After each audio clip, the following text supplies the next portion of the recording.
This is Wilder Yet.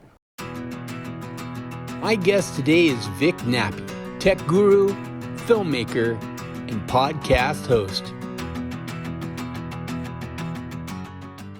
Great to see you. I haven't actually seen you face to face for a little while here, Vic. I know, I look a lot younger. You actually do. I think it's the green color in your beard, though. That's like, it's just really nice. It's supposed to be blue. It's normally very blue. It's been faded. Yeah, that's been a thing about a year and a half. It's got its own life. I think I got to start its own Instagram. You know, when I think of you, you're basically the man of the digital age of film, really, in so many ways, because, years back, you weren't really you had an interest in film and video, but your real job was computers. Give me a little bit of background. I fell into computers, was a computer nerd, still am. And because being in the tech space at such a pivotal moment, I loved it. I enjoyed it from the cerebral standpoint, but corporate America, I had a tough time with corporate America. Did well, don't get me wrong. I miss the artistic side of life. I mean, a perfect example, the camera behind me is not a camera.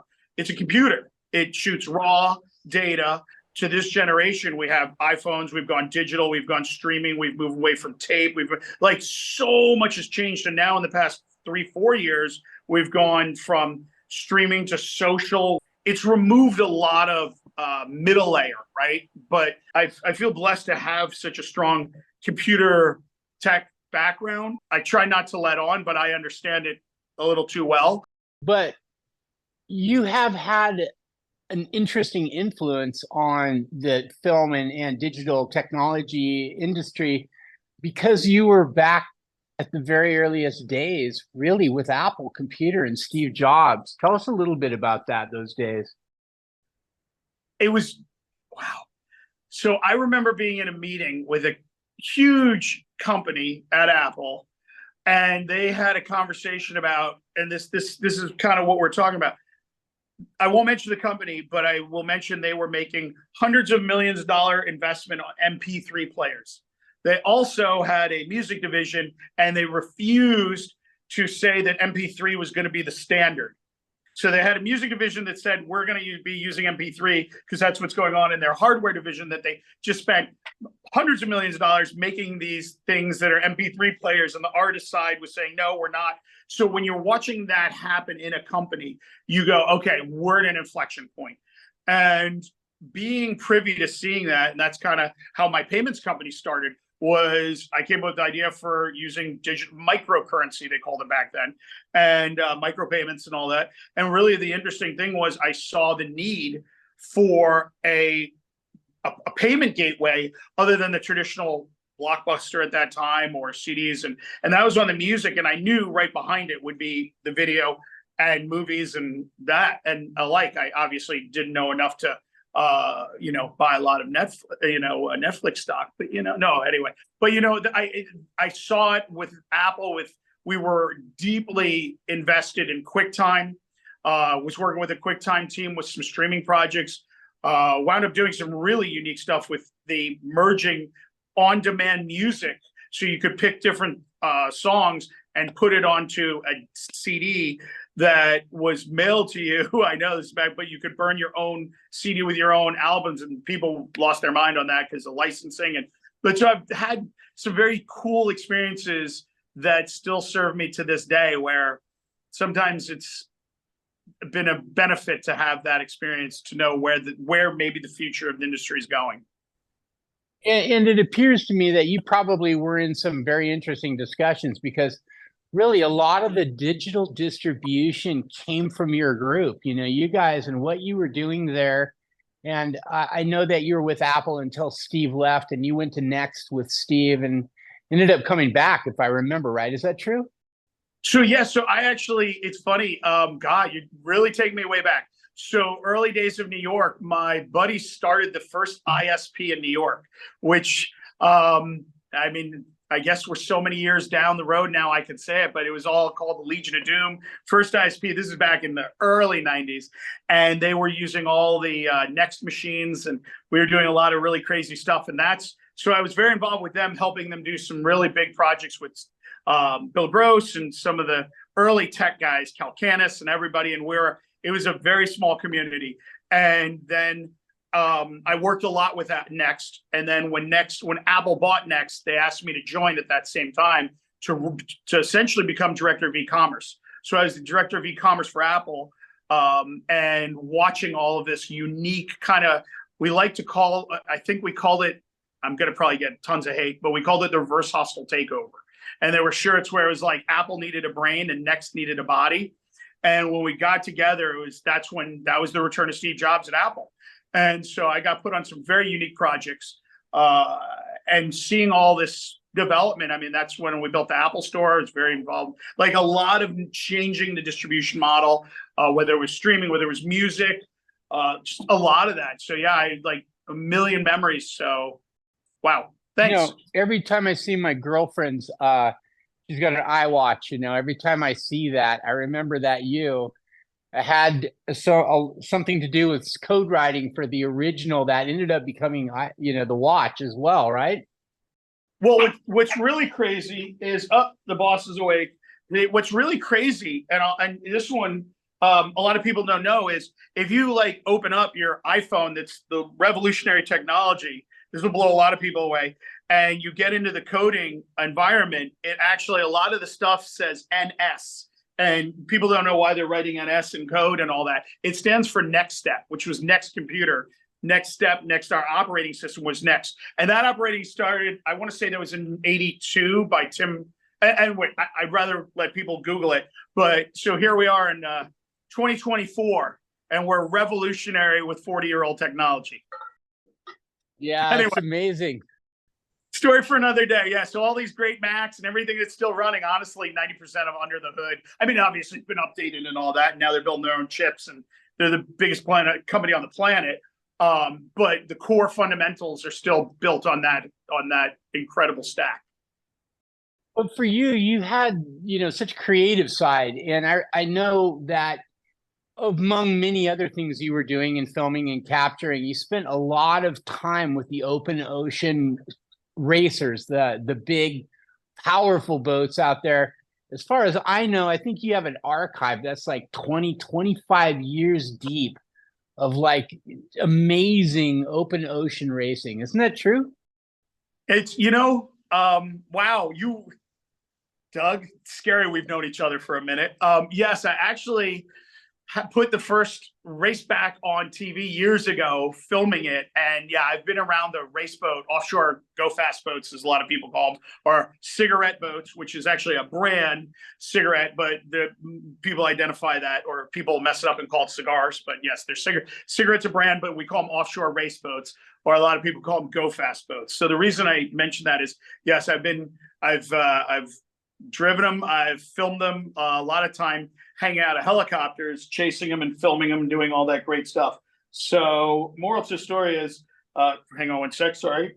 My puppy here, I brought him in as background, and now he's chewing on things. It's a puppy. Anyway, so the offshore race boats and that world, I've done a lot of filming, and it's gotten very interesting over the past few years. So I have a lot of archives, and if all goes well, by beginning of next year, I'm going to be launching a podcast with a bunch of world champion racers right out of here, talking about it and releasing a lot of that footage with Don Aronow and the history.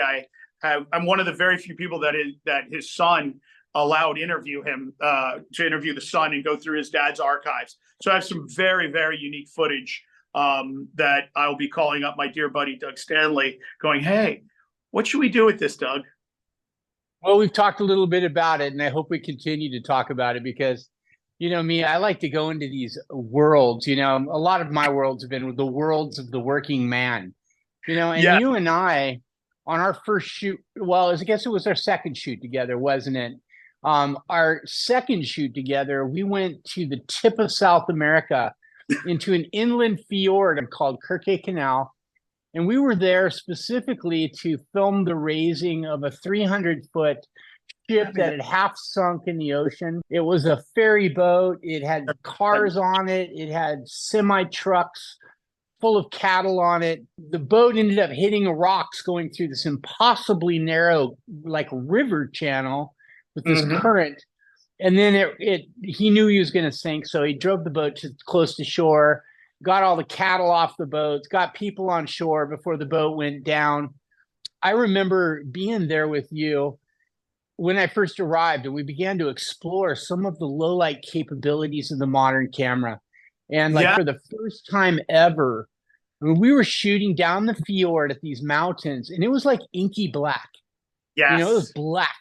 And we shot these images, and I was astounded when you processed them and it came back. And not only could we see the mountains and the stars in the sky, but there was a reflection of the mountains on the water and color. And for me, I was like, crazy, it's black out there. How are we getting color back from everything? But boy, those low light cameras have changed my life, I got to tell you. And I remember us talking about, and you know what, through the magic of modern television, we can fly in, Luke. I just happen to have this, which is exactly it. That's great. Tell me again, what is that? This was the north side of the wreck. And you and I were sitting on there freezing our keisters. I think I could say keisters on a pod. Yeah, we were freezing to death. And it's unbelievable. And this was just a test because they just came out with that full frame, full frame sensor, and we're shooting raw. And I'm like, let's see if we can capture some of this. So I still have some of those, as you can see in my studio here, because like you said, in a million years, you would never have been able to get that on film. But so the technology, yeah, I guess I'm a bit of a geek is what you're outing me, but Well, ultimately we're artists, right? And technology has surrounded us, and it's compounded and compounded, and it's become so critical the way that all these things tie together. When you want to get to a truly optically pure image and the colorimetry just exactly right and everything just right, there's so many more steps now than there used to be. Oh, so many more. 100%. And people look at it and they go, oh, it's only a 2-minute video. It shouldn't take you more than 2 hours to edit, right? Well, sure. Right. Sure, just 2 hours. But on that trip in Chile, you and I had some great experiences. There's a half sunken ship. We were on that ship, on board. It was raining the whole time. We had divers down. We had all kinds of stuff going on. You did some amazing time lapses for us too there. I remember that. And those time lapses really helped carry, the piece. You become pretty tight through something like that project. I just looked at some footage of you only a few months ago for Mission Resolve, where you were over that ammonium nitrate and chasing that storyline. And let me tell you, that thing went up. It's not the helicopter. You're taking the entire neighborhood with you. So you've put yourself in some very precarious situations that I know of. Yeah, they told me the kill zone was 45 miles. If the ship exploded, everything within 45 miles would be gone.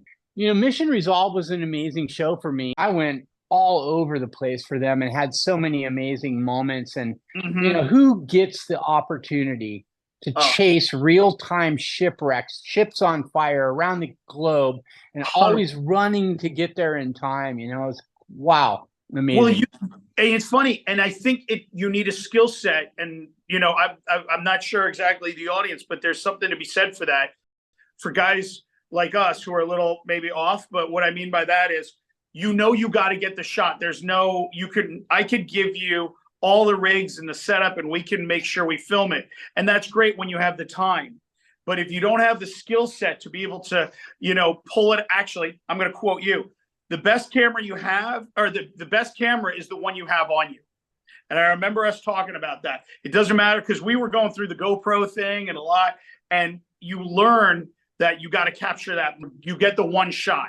So that's where, coming back to the cinematography and storytelling and all that, I have a lot of respect for you, what you've done in these stories, because there's not a lot of people who have a diverse background that you can, they're great on a film set, or they're shooting reality TV, which we know is very much scripted or redone. But when you're on real when that giant wave is coming, you're not getting a second shot at it. When you and I are in the helicopter, when I got 100 boats at a start line and I got a radio to the pilot and I got two cameras in the back and I'm filming and I've got all the boats and everything goes, if we don't get that start, I'm not like, hey, everybody back to A. That's never going to happen. You know what I mean? So I give you a lot of credit because a lot of people, they choke under those pressures. What I'm really most famous for in cinematography is ruining more cameras than anybody on earth.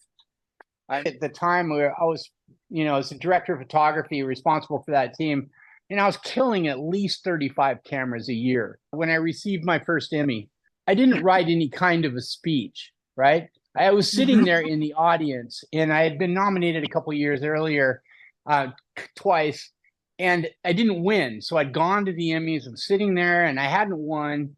So this time I'm sitting, but I just knew that this was the time. And right before they announce, that Deadliest Catch wins, you start seeing all the live camera crew. They start pretending like they're not looking at you, and then they get in there and they point their camera at you and they start getting focused. And I'm starting to see all the camera focus on me. And I'm like, and then they called out Deadliest Catch. My knees gave out. Like I don't swoon very easily, right?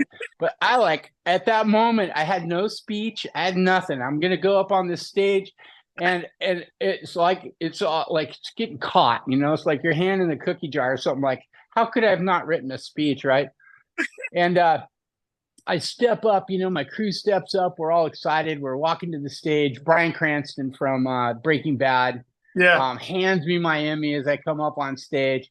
And, I stood up and I had nothing to say. And then I just looked at all the guys from my team that came up and I go, this is the camera. This is the cinematography team. And we bring about 70 cameras to see every year. And we come home with about 35. And I got the whole audience of people in tuxedos and everything to laugh. And I looked out, and Tom Hanks, who I have a history with, suddenly recognizes it's me up there, and he's pointing and laughing at me, and that just let me go. And all of a sudden I had words in my mouth. I had things to say, Yeah. And what an exciting moment. But in the end, it's chasing your passion. It's holding it at your core, that this is the most important thing. And both you and I have been through ups and downs. We've crossed deserts, and then there's times when we can't drink all the water that's given to us. But man, this life of chasing epic stories across the world has really been a journey, right?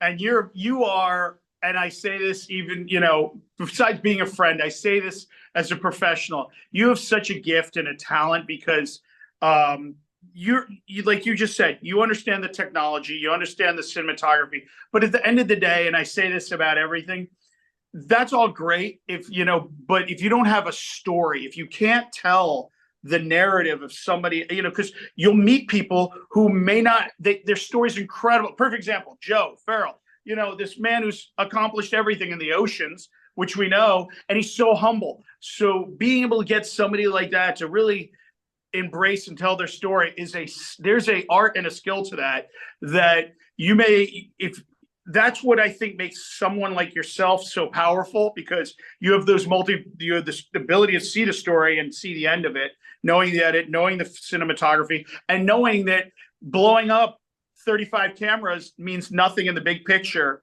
when you look back and you see the Emmy and the success of something. Where I'm the same way. I just dumped a camera underwater in the Bahamas filming something because the housing burped. I'm like, don't even worry about it. I got the shot, and people are like, it's cost of doing business. So I think when you get a little more under your belt, like you and I, it's like, I'll crash a drone to chase that story at the cost of your gear, at the cost of whatever it is. So, and that's, so I have mad respect for you, buddy, and you deserve all your Emmys and more. I know, I've been with you. So thank you for having me, because I'm honored to be on, with you talking about some of our history. All right, Vic. We'll see you later. Have a great day. Doug, thank you so much, and I will talk to you soon. All right. Go. We're out. All right. How was that? Was that okay?